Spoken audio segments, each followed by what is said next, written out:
We are so excited to celebrate July 2025, and when I say we, I mean me, Rosie, and my snake tattoo, which always joins me for recordings. It has a secret, special name, but I'll tell you what it is. It's Chrissy! What's your name again? Chrissy! If you get that reference, you're excited too, because July 2025 is...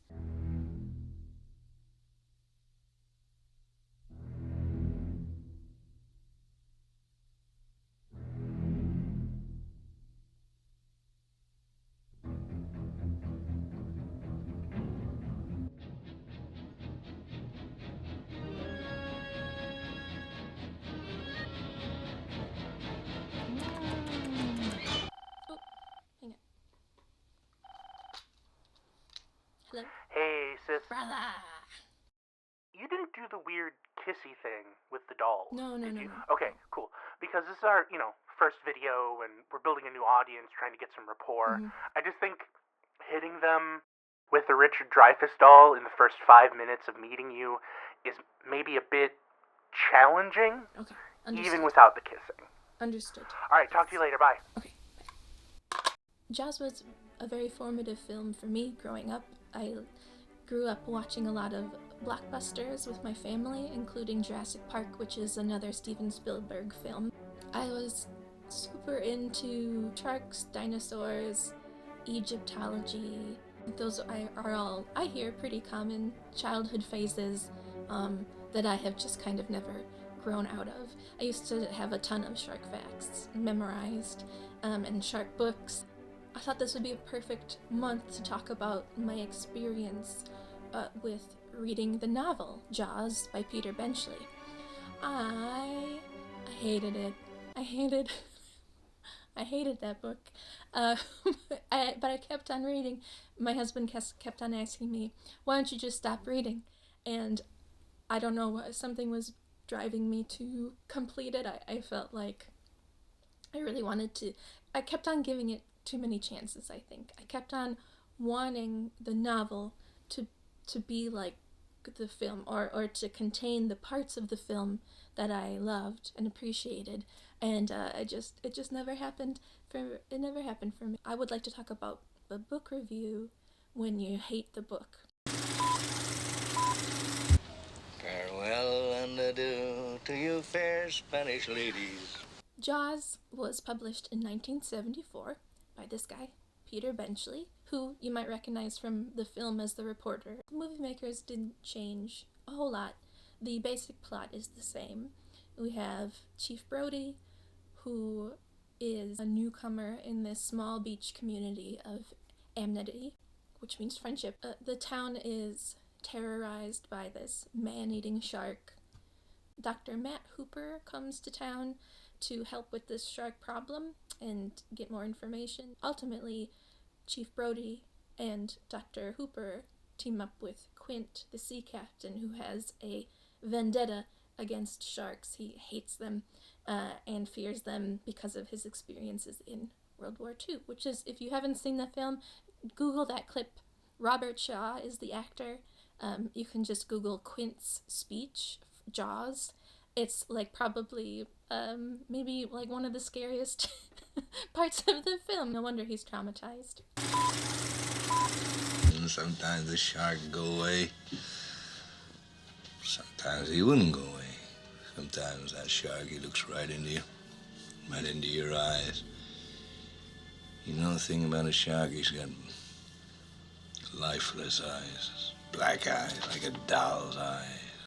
I recently asked my buddy Seth, what he thought of the Thunderbolts asterisk movie, and he said he liked it, he recommended it, and he enjoyed that one of the themes of the film was all men should go to therapy. And I feel like Jaws is also one of those films.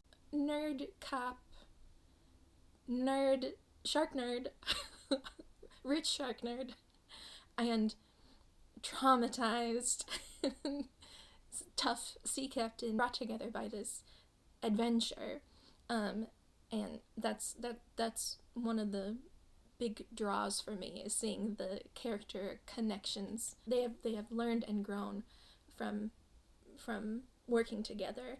At least Chief Brody, I can say. Chief Brody, by the end of the film, he has become, like, he has shed his nerd clothing, and he has become, or maybe not, he's put on a hero vest, so now he's a hero nerd. That's the basic plot of the film and the novel Jaws. What are you, some kind of half-ass astronaut? In the novel, the male bonding doesn't really, or at least I felt it never really happened for those characters. Actually, I think Chief Brody is the only character that survives by the end of the book, by the end of the novel. Spoilers. I didn't see the same amount of male bonding in the novel. I didn't really notice any male bonding.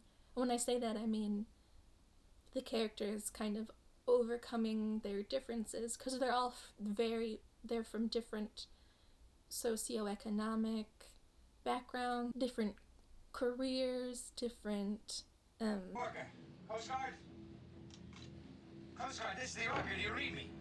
different communication style. Coast Guard, this is the Orca, do you...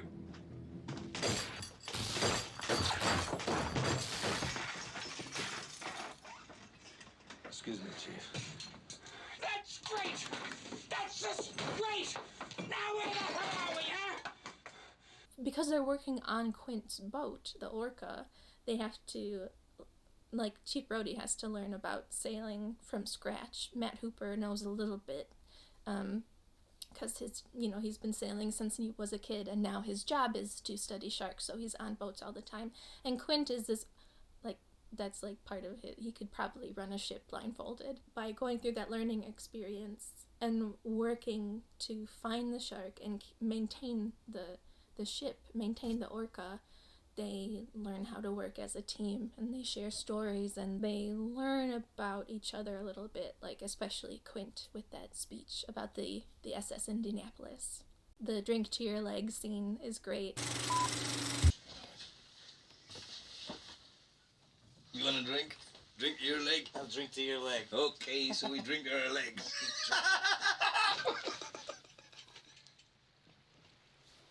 Chief Brody still feels kind of like an outsider there. In the book, there's not that much character growth for Quint and Matt Hooper. Quint just kind of remains a very cranky... You're certifiable, Quint, you know that? You're certifiable! You're certifiable! kind of psychotic sea captain who gets eaten. Spoilers, spoilers, spoilers.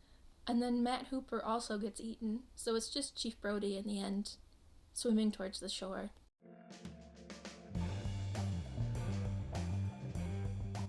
In the book, there was a subplot that Peter Benchley wrote about the mob, or the mafia, being involved, and like they kind of had their claws into the mayor of Amity, who has the best costumes. I love that suit.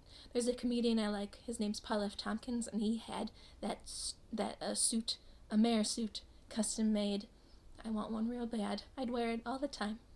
It's implied that the mob is kind of controlling the mayor of Amity, and that's the reason why he wants to keep the beaches open. And then there's like this part where a pet gets killed. I hate that. I know it can be like important for storytelling in novels like, Sounder, or Where the Red Fern Grows, or, other damaging children's books that used to be taught in school.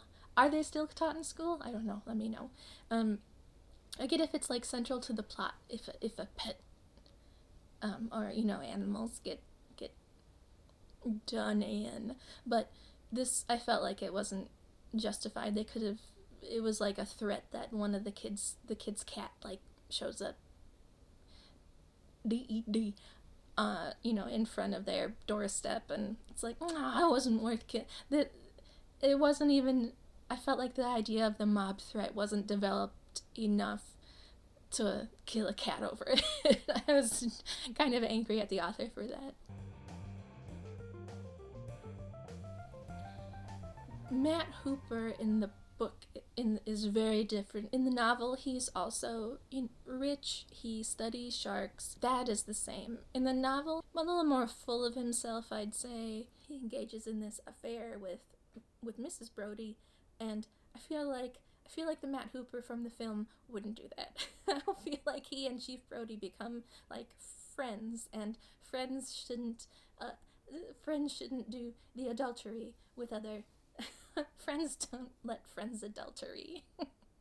He's from Amity in the novel, and actually, Chief Brody's wife, Mrs. Brody, her name's Ellen, I think, Ellen Brody.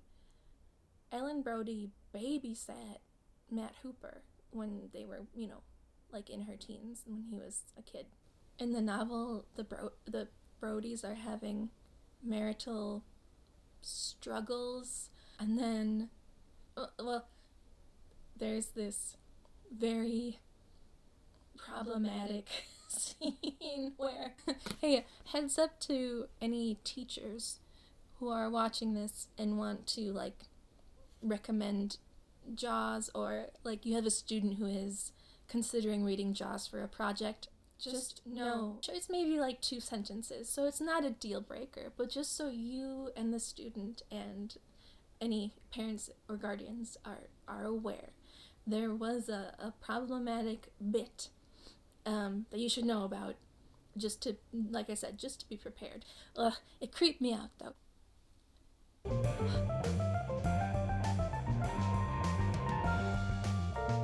It was one of the first experiences where I enjoyed the movie adaptation of a book more than the book itself. Usually you hear people express the opposite sentiment, but this time that script was flipped. Other examples would be, I don't know, probably some Shakespeare plays that I've read, maybe.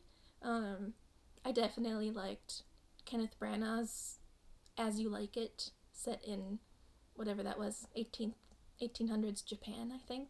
That was really beautiful looking, and it had Brian Blessed in it, so that's what's her name? The pig. Peppa Pig. I had to Google it. It plays Grampy Rabbit from Peppa Pig. Another example I can think of is not my own experience, but there's this podcast I like called Pop Culture Happy Hour. One of the frequent collaborators on that podcast, his name is Glenn Weldon. He had a similar reaction. He read Lord of the Rings, The Two Towers, when he was a young man, and he said he always skipped past the Battle of Helm's Deep. Now, if you know the films, the Battle of Helm's Deep is one of the most awesome battle scenes ever created. It's so, like, epic, massive, all these, extras, the orc army, the gravity, the intensity, the pathos that Bernard Hill brings to the character of King Theoden. It's incredible. It's like the heart of that film, and so when skipping past it would be, now knowing that now, it sounds crazy, like you're missing out on so much. And when Glenn Weldon grew up and then those films were made and he saw the battle, he said it was much easier to follow and to understand what was happening. When he saw Peter Jackson's film, The Two Towers, he saw the epicness, the action, the rain, the epic speeches, and he was like, oh wow, this is way better than my experience reading that scene from the book. Next, I like to read Jurassic Park by Michael Crichton. I mentioned that's another, like, core childhood, I've loved that movie since childhood. I love the style of directing and all the actors. I really love the special effects. And I'm hoping that maybe Michael Crichton will do me less dirty than Peter Benchley did me. My rating of the book, I definitely don't regret reading it. definitely got an emotional reaction from the author, although it probably wasn't the one he wanted to give me. I'm sure he was, he was trying to make this thrilling, mob, mystery, small town, drama of a novel, but all I felt was an annoyance that it wasn't the movie. But I don't regret it. It wasn't for me. That doesn't mean you won't like it. Maybe you'll like it. If you do, let me know. Also, in the comments section, let me know if you've ever had an experience where you liked a movie adaptation better than its source material, whether that's a novel or a play or a musical maybe. Yeah, let me know. Now I would like to talk about a shark book that I did like.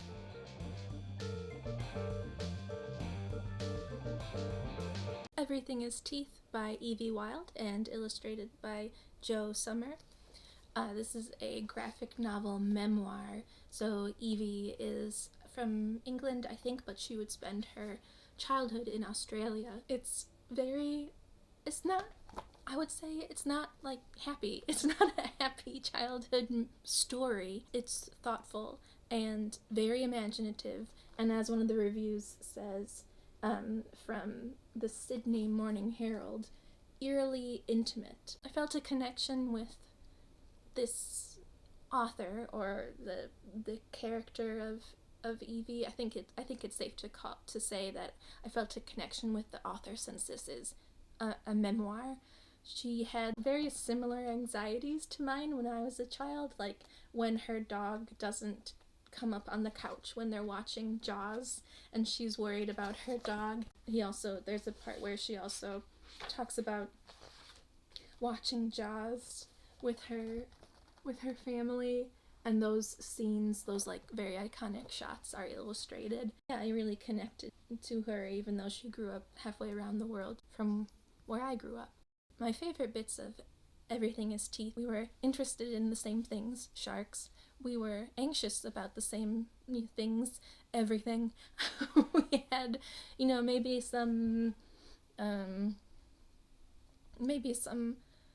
worries or concerns that other people or other kids didn't. We had the shark phase. Maybe we haven't grown out of it.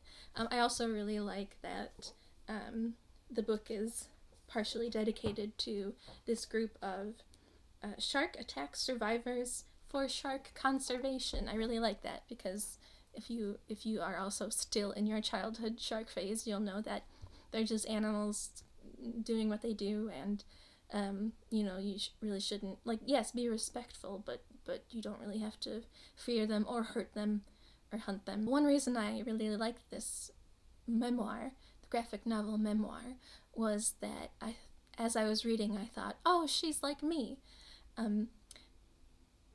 Which is the same thing I didn't like about this book. Oh no, she's like me. She's very anxious, worried about things that she probably doesn't need to worry about. Certain things that she sees make her sad. My recommendation would be my rating, if my rating system is buy it, rent it from the library, it's or no, definitely not for me, but maybe you'll like it. This one is a strong buy it. Buy it. I have this, and I have a physical copy of it. I loved it so much. It's a book that I have revisited, and I wanted to keep a copy on hand, and I also wanted to give the author some money because I really enjoyed it. Everything is Teeth I would recommend. Everything is Teeth by Evie Wyld and Sumner, published 2016. It's a graphic novel memoir. Have you ever connected to an author in a way that maybe made you worry about your childhood? Well, let me know in the comments. Also, I have some extra material on the website, which I'll link in the description below. Thank you all so much.